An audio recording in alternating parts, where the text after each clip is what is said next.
저는 지난주에 메릴랜드 발티모어라는 데를 다녀왔습니다. 그 발티모어라는 도시는 제가 처음 가봤어요. 그런데 원래 발티모어가 굉장히 범죄율이 높은 도시로 유명했거든요. 근데 제가 들린 데는 좀 아마 백인들이 사는 데인지 모르지만 굉장히 깨끗하고 아름다운 도시였어요. 그래서 참 인상이 좋습니다. 우리 교단 안에 속해 있는 노회가 전국에 한 165개 정도 되는 거로 알고 있는데 그 중에 우리 한인들이 주축으로 돼서 만든 노회가 3개 노회가 있습니다. 원래 4개 노회였는데 LA를 중심으로 한 노회는 문 닫았어요. 문 닫았고요. 지금 3개 남아있는데 시카고 지역을 중심으로 한 중서부 한미 노회가 있고요. 그 다음에 뉴욕과 뉴저지를 중심으로 한 동부 한미 노회가 있고요. 그 다음에 워싱턴, 메릴랜드, 버지니아, 그 다음에 아틀란타 그 일부 지역을 포함한 대서양 한미 노회, 이렇게 3개 노회가 있습니다. 그 3개 노회의 임원들이 모여서 우리 장로교회 총회와 노회, 그리고 각 교회들이 지금 당면하고 있는 그런 문제들을 솔직하게 논의를 하고 정보도 얻고 친교도 하며 미래를 계획하는 그런 모임이었습니다. 그것에 모인 분들이 대부분 목사님들이기 때문에 오랜만에 목사님들이 모여서 목회 현장에 대한 그런 여러 가지 문제점 혹은 지향점을 나누었습니다. 목사들이 모였기 때문에 서로 말이 통하지 않습니까? 평소에는 목사라는 타이틀이 주는 중압감 때문에 되도록이면 말을 하지 않고 있다가 오랜만에 만나서 이야기를 하고 또 농담도 하면서 아주 좋은 시간을 보냈습니다. 이야기를 하다 보니까 월요일 첫날에 정말 시간 가는 줄 몰랐어요. 이제 첫날은 그냥 예배 오프닝 개회 예배를 드리고 난 다음에 식사하고 그다음에 모여서 이제 그냥 자유로운 대화를 하는데 언제 시간이 갔는지 모르고 보니까 새벽 2시인 거예요. 깜짝 놀랐어요. 목사들이 모여서 수다가 많더라고요. 할 얘기가 뭐 이렇게 많은지. 또 다음날 새벽에 경건에서부터 시작해서 하루 종일 스케줄이 꽉 차 있었거든요. 그래가지고 그냥 놀래가지고 빨리 호텔 방에 올라가서 잠을 잤습니다. 그리고 눈을 떠보니까 새벽 2시에 잤는데 새벽 5시야. 그러니까 매일 새벽 기도를 드리다 보니까 제가 아침형 인간이, 새벽형 인간이 된 것 같습니다. 오늘은 말에 대해서 이야기를 나눠보려고 합니다. 사람은 말하는 존재입니다. 만약에 말을 못하게 한다면 얼마나 괴로울까? 그 고문이겠죠, 고문. 하이데커는 언어는 존재의 집이라는 유명한 말을 했습니다.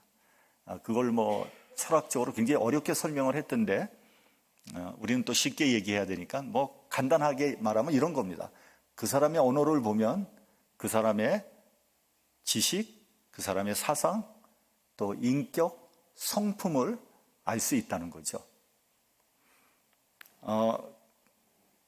그 사람이 쓰는 언어를 보면 그 사람이 어떤 사람이라는 것을 미루어 짐작할 수 있습니다.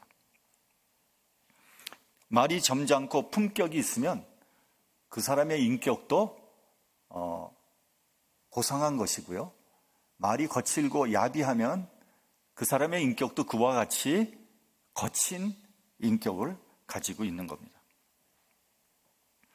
특별히 어떤 큰 손해를 보거나 어떤 위기에 봉착하게 되거나 혹은 크게 열받는 일이 있을 때 특별히 그러한 때 그 사람의 언어를 보면 그 사람의 속마음, 적나라한 모습을 우리가 볼 수 있는 거죠. 그런 경우에도 평상심을 유지하거나 여전히 품격 있는 언어를 쓴다면 그 사람은 믿을 수 있는 사람이고요. 때에 따라서 변화무쌍한 언어를 사용한다면 그 사람은 그만큼 인격이 안정되지 못했기 때문에 믿을만하지 못한 사람이에요. 종종 얼굴이 예쁘장하고 얌전한 여성의 입에서 거친 언어가 나오면 우리는 깜짝 놀라게 되죠. 어떻게 저런 얼굴에서 저런 말이 나올 수 있는가? 한국에서 온 지 얼마 안 되는 어린아이의 입에서 아주 조숙한 언어가 나오면 우리는 문화 충격을 받게 됩니다. 어떻게 저런 어린아이의 입에서 저런 말이 나오지? 제 머릿속엔 도대체 뭐가 들어가 있을까? 그에 비하면 미국에서 자라난 아이들은 순진하기 짝이 없습니다. 얼마 전에 한국 뉴스에서 정모라는 고위 검사의 아들이 고등학교 때 언어를 가지고 언어 폭력을 해서 친구들을 괴롭혔다는 그 기사가 크게 보도가 되었습니다. 예를 들면 이런 말입니다. 말로 옮기기도 힘든데, 돼지 새끼, 몸에서 냄새가 난다, 더럽다, 빨갱이 새끼, 이런 말로 상대방의 인격을 모독하고 비하해서 피해자가 심지어는 극단적인 선택을 하기도 했다는 거예요. 그런데 정작 본인은 마치 아무 일도 없었다는 듯이 서울대학교에 잘 다니고 있고, 피해자는 대학을 못 간 것은 물론이고 지금까지도 그 트라우마에 시달리고 있다는 거 아닙니까? 말로 사람을 얼마나 괴롭힐 수 있는지, 그리고 그 말로 받은 그 상처가 얼마나 깊은지를 우리에게 여실히 드러내주는 사건이라고 얘기할 수 있습니다. 이와 같이 말이 얼마나 파괴적이고 위력적인 것인지 모릅니다. 내가 하는 말이 남의 마음을 따뜻하게 하고 위로를 주기도 하지만 반대로 아무 생각 없이 내뱉은 말로 인해서 다른 사람에게 깊은 상처를 주고 고통을 줄 수도 있는 겁니다. 말로 입힌 상처가 칼로 입힌 상처보다 깊다, 이런 말이 있다고 합니다. 이렇게 말은 예리한 칼과 같이 날카로워서 조심스럽게 다뤄야 되는 거예요. 아무 생각 없이 아무렇게나 휘두르면 많은 사람들이 상처를 받게 되죠. 저는 목사로서 언어를 잘 사용하는 목사가 되기를 원합니다. 특별히 목사는 말을 가지고 하나님의 뜻을 전하는 사람이잖아요. 어떤 목사님은 말을 적재적소에 잘 사용하는 분이 있어요. 그리고 또 어떤 분은요, 같은 말을 해도 얼마나 재미있게 하는지, 그런 목사님을 보면 한편으로는 좀 부럽기도 하고요, 존경스럽기까지 합니다.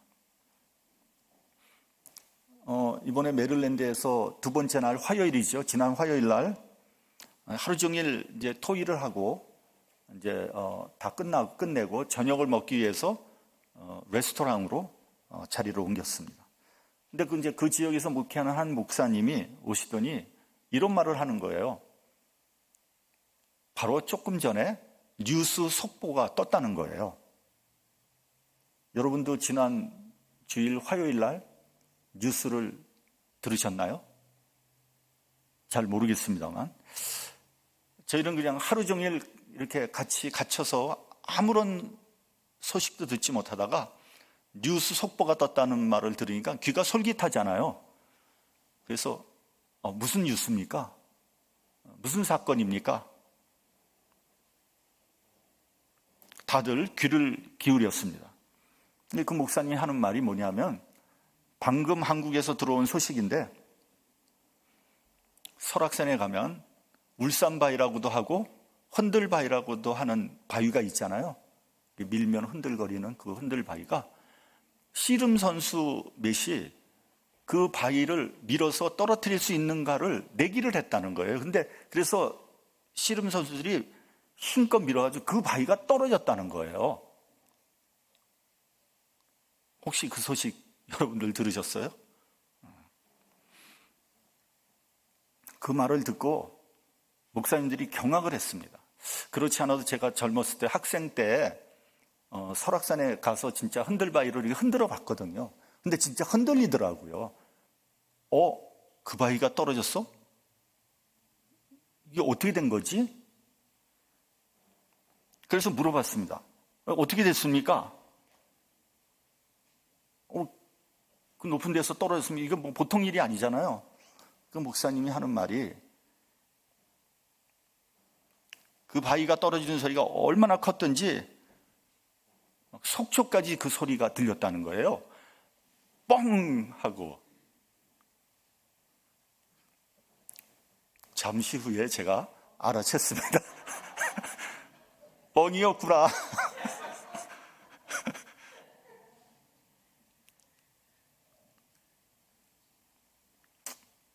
그러니까 얼마나 허탈합니까?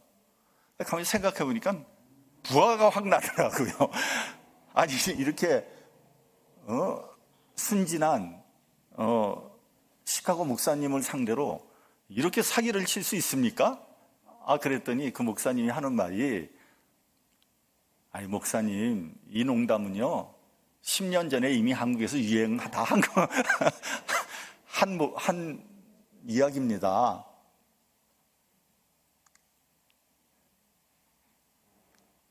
얼마나 천연덕스럽게 말하던지요. 한바탕 웃었습니다. 이 시카고 지역 사람들이요. 조금 늦는 것 같아. 목사님들도 늦고 성도들도 좀 늦는 것 같아. 목사님이 또 이렇게 농담을 딱 하고 나면은 무슨 소리지? 잘 알아듣지 못하고 집에 가서 웃는다는 거 아니에요? 집에 가서 그제서야 이게 이런 말이구나.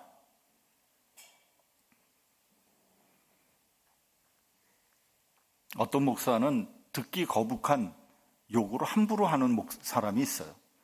정제되지 않은 거친 언어를 사용합니다. 그것을 솔직하다고 할지 아니면 카리스마가 넘친다고 할지 잘 모르겠습니다만 저는 그런 목사를 경멸합니다. 과거에 어떤 유명한 목사님이 설교를 하면서 쌍욕을 막 해대는 바람에 저는 그 자리에서 너무 들을 수가 없어서 중간에 뛰어나온 그런 경험이 있습니다. 아무리 유명한 목사라고 해도 아무리 설교 내용이 좋다고 해도 도저히 들을 수 없었어요. 여러분도 남을 위로하고 격려하는 따뜻하고 아름다운 언어를 쓰시기 바랍니다.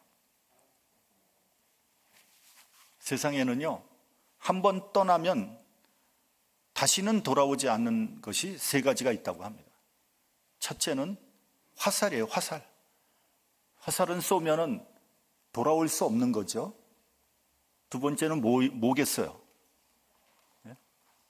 시간, 맞습니다. 시간입니다. 시간은 한번 지나가면 결코 돌아오지 않는 거죠.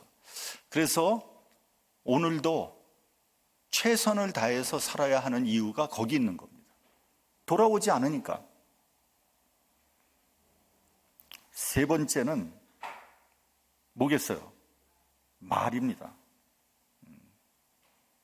입에서 한번 떠난 말은 주워 담을 수가 없는 거예요. 그래서 어떤 사람은 말하기 전에 3가지를 생각하라고 했어요. 첫째는 이 말이 진실된 말인가?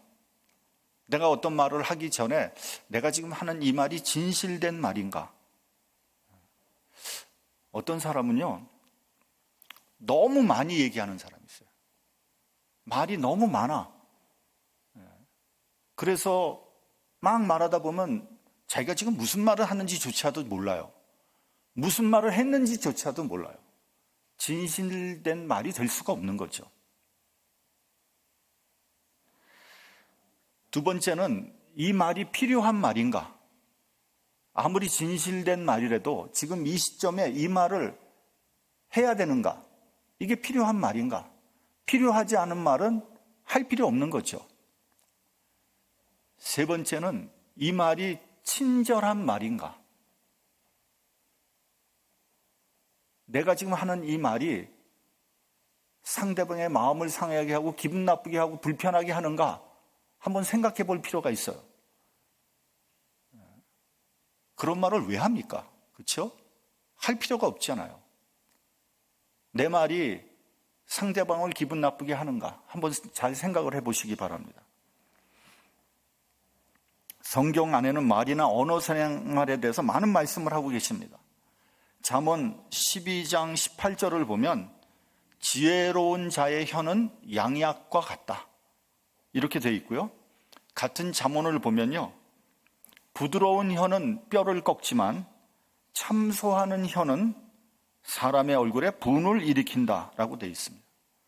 또 신약 성경 야고보서를 보면요, 만일 말에 실수가 없는 자면 곧 온전한 사람이라 능히 온몸도 굴레 씌운다고 했습니다. 또 혀를 능히 길들일 사람이 없나니 쉬지 아니하는 악이요 죽이는 독이 가득한 것이라고 했습니다. 말에 대해서 인상적인 말씀이 이사야서 6장에 나옵니다. 이 말씀은 이사야가 하나님을 만나서 사역에 대한 소명을 받는 장면입니다. 이사야는 하나님을 만나고 난 다음에 이렇게 말합니다. 나여 망하게 되었도다. 나는 입술이 부정한 사람이요 입술이 부정한 백성 중에 거하면서 만군의 여호와이신 왕을 배웠음이로다. 그러니까 여러분, 이사야 선지자가 하나님을 만나고 난 다음에 깨달은 것이 뭐냐면 자기의 입술이 부정하다는 거예요. 그러니까 사역자로 나서기 이전에 자기의 입술을 정결하게 해야 된다는 것을 알게 된 거예요. 이것은 하나님의 사람이 가장 먼저 변화되어야 하는 것이 말이라는 것을 우리에게 알려주는 말씀이에요. 이와 비슷한 이야기는 신약 성경에도 나옵니다. 사도행전 2장을 보면 마가의 다락방에 120명의 성도들이 모여 있었는데 그들 위에 성령이 임하자 저희가 다 성령 충만함을 받고 성령이 말하게 하심을 따라 다른 방언으로 말하기 시작했다, 이렇게 되어 있습니다. 그러니까 여러분, 방언이라는 것은 성령께서 성령에 의해서 혀가 통제되는 현상, 그걸 말하는 거예요. 이 말이 무슨 말이냐면요, 그리스도의 증인이 되려는 사역자들이 가장 먼저 변화되어야 하는 것은 혀라는 것을 말씀하는 거예요. 여러분, 우리 그리스도인들은요, 은혜를 받고 나면 제일 먼저 변화해야 되는 게 뭐냐? 말이에요, 말. 거짓말하는 사람이 있다면 그 사람이 변화되어서 진실한 말을 하는 사람이 되어야 돼요. 남을 헐뜯고 비방하는 말을 한다면 그것이 변화되어서 칭찬하고 격려하는 말을 해야 된다는 거예요. 남을 찌르고 상처를 주는 말을 했다면 위로하고 치유하는 말로 변화돼야 되는 거예요. 우리 본문 4절을 우리 같이 봉독을 하겠습니다. 본문 4절. 자, 시작.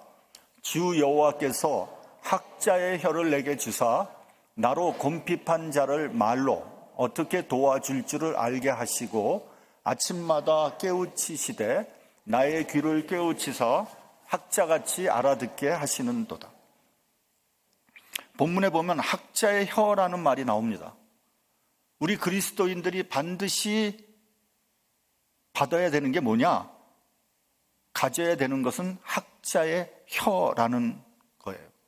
학자의 혀는 무슨 뜻입니까? 여기서 우선 학자라는 단어의 히브리어를 보면요, 림머드라고 되어 있는데 이 단어는 학자 혹은 스승이라고 번역되기도 하고요, 또 반대로 제자라고 번역할 수도 있어요. 그러니까 어떤 번역본에 따라서 성경도 각자 좀 달라요. 학자라고 번역되어 있는 것이 있는가 하면 제자라고 번역되기도 하는 거예요. 그러니까 본문에서도 어떻게 쓰여졌냐면 학자같이 말하기도 하고 제자같이 알아듣게도 한다, 이렇게 되어 있습니다. 그러니까 여러분, 학자의 혀에는 두 가지의 의미가 있는 거예요. 가르쳐서 깨우치게도 하고 또한 알아듣게도 한다는 거예요. 하나님의 종은 말로써 곰핍한 사람을 도와줘야 돼요. 지친 심령들을 격려해야 돼요. 여기서 지쳤다는 말은, 지친 사람은 바벨론 포로로 끌려가 있는 이스라엘 사람들을 말하는 겁니다. 그러나 꼭 그들에게만 해당되는 건 아니에요. 세파에 지쳐서 어깨가 축 늘어지고 절망 가운데 있는 사람에게 위로와 격려의 말을 해서 다시 일어날 수 있는 소망을 갖게 해야 한다는 거죠. 여러분, 말에는요, 그러한 힘과 능력과 권세가 있다는 것을 알아야 합니다. 여러분, 우리가 하는 말이 굉장히 평범한 말을 하는 것 같아도요, 나의 말에도 권세와 능력이 있다는 걸 알아야 돼요. 내가 좋은 말로 축복하면 그 말이 저 사람에게 축복으로 간다는 걸 알아야 됩니다. 내가 저주하면요, 그 사람에게 저주가 간다는 것도 알아야 돼요. 아까도 말씀드렸지만 언어 폭력을 한 그 학생, 그래서 그것 때문에 친구가 자살까지 시도하는 거 아닙니까? 그러므로 말 한마디를 해도 조심해야 되는 거예요. 한마디의 말로 남을 절망시킬 수도 있고요, 심지어는 자살까지 하게 되는 그런 파괴적인 말이 있는가 하면, 절망하는 사람을 일으켜 세우고 새 힘을 주고 살아갈 소망을 주는 그러한 말도 있다는 거예요. 이사야서 40장 29절에서 30절을 보면, 피곤한 자에게는 능력을 주시며 무능한 자에게는 힘을 더하시나니 소년이라도 피곤하고 곤비하며 장정이라도 넘어지며 자빠지되 오직 여호와를 앙망하는 자는 새 힘을 얻으리니 독수리에 날개치며 올라감 같을 것이요 다른 박질하여도 곤비치 아니하겠고 걸어가도 피곤치 아니하리로다, 이렇게 되어 있습니다. 여러분은 어떤 말을 하시겠습니까? 파괴적이고 절망적인 말을 하시겠습니까? 아니면 격려하고 위로하며 소망을 주는 말을 하시겠습니까? 우리 그리스도인들은 하나님으로부터 학자의 혀를 받아야 돼요. 은혜로운 말을 해야 되고요, 피곤하고 지친 심령들의 그 아픔과 상처를 위로하고 치유하는 사람이 되어야 됩니다. 그러한 사람이 곤핍한 사람을 도와주는 학자의 혀를 가지고 있는 사람이에요. 2009년도에 우리 교회는 이 교회 건물을 구입했습니다. 근데 그 구입하는 과정은 너무 힘들었어요. 그도 그럴 것이 그 당시 교회 체킹 어카운트에 단돈 2만 불이 있었습니다. 빌려보던 미국 교회에서 쫓겨났는데 그때 마침 지금 이 교회당 매물이 나온 거예요. 그래서 저는 이거는 하나님의 계시다, 하나님께서 우리에게 주시려고 이 교회당을 허락하시겠다, 이렇게 생각을 하고 그때부터 건축 헌금을 하고 동시에 은행 융자를 알아봤습니다. 근데 너무 갑자기 준비도 없이 하다 보니까 건축 헌금은 거치지 않았고요, 은행 융자도 쉽지 않았습니다. 아무도 우리의 말을 들어주려고 하지 않았어요. 심지어는 우리 교단에서 은행을 가지고 있거든요. 우리 교단이. 그 은행에서도 융자가 불가하다는 그런 통보를 받았습니다. 참 난감했습니다. 이러다가는 교회가 공중분해될 수도 있다, 이런 위기가 저한테 왔습니다. 그때 어떤 장로님이 저한테 그러더라고요. 목사님, 우리 교회가 주보를 한 주만 안 만들면 교회 문 닫을 것 같은데요? 그런 말을 하는 거예요. 근데 그 말이 맞는 말이에요. 제가 생각해봐도 그럴 것 같더라고요. 그러나 여러분, 그런 말을 해서는 안 되는 거예요. 아무리 그 말이 맞다 그래도 그 시점에서 그런 말을 해야 되겠습니까? 개념 없는 말이죠. 교회 건축하면요, 목사 몸무게가 확 빠집니다. 저는 그 한 달 사이에 한 15파운드가 빠지더라고요. 다이어트 필요 없어요. 건축하면 그냥 확 몸무게 빠집니다. 후배 목사가 저를 보더니 깜짝 놀라면서 목사님 무슨 일 있습니까? 목사님 안색이 너무 안 좋으시네요. 고민하면서 기도했습니다. 그때 어느 분이 저한테 전화를 했어요. 전화를 받으니까 그분이 이렇게 얘기하는 거예요. 목사님 힘내세요. 하나님께서 꼭 이루어 주실 것입니다. 저는 큰 도움이 되지 못하지만 저는 목사님을 위해서, 교회를 위해서 기도하겠습니다. 이렇게 얘기를 하는 거예요. 제가 그 전화를 받고 용기를 얻었고 그래서 일어나게 됐어요. 정말 그분이 별 도움을 주지는 못했어요. 그러나 저를 위해서 또 교회를 위해서 간절히 기도하는 분이 있다는데 하나님께서 왜 도와주지 않으시겠습니까? 반드시 된다 이렇게 생각을 하고 밀고 나갔습니다. 그래서 교회당을 구입하는 일은 기적적으로 이루어졌고요.